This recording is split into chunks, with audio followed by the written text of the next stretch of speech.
Ito si Park. Nabulag na ito siya. Kailangan hindi siya ano. Halika lang, suka mangka. Oh, bulag na siya, hindi siya makakita.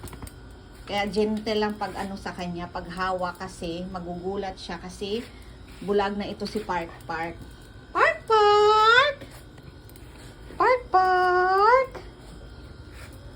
Muntik-muntik ka na din ito mamatay si Park. Pinagamot lang namin ito. Ayun no, hindi niya na. Park!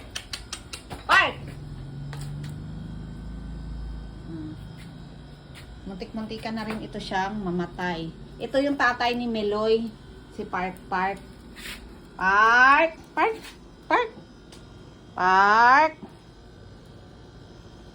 Muntik-muntikan na to siyang namatay.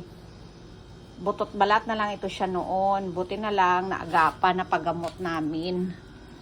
Ang nanay ni Meloy, maliit din, kasing liit lang din ni Park, pero hindi mabalahibo. Park.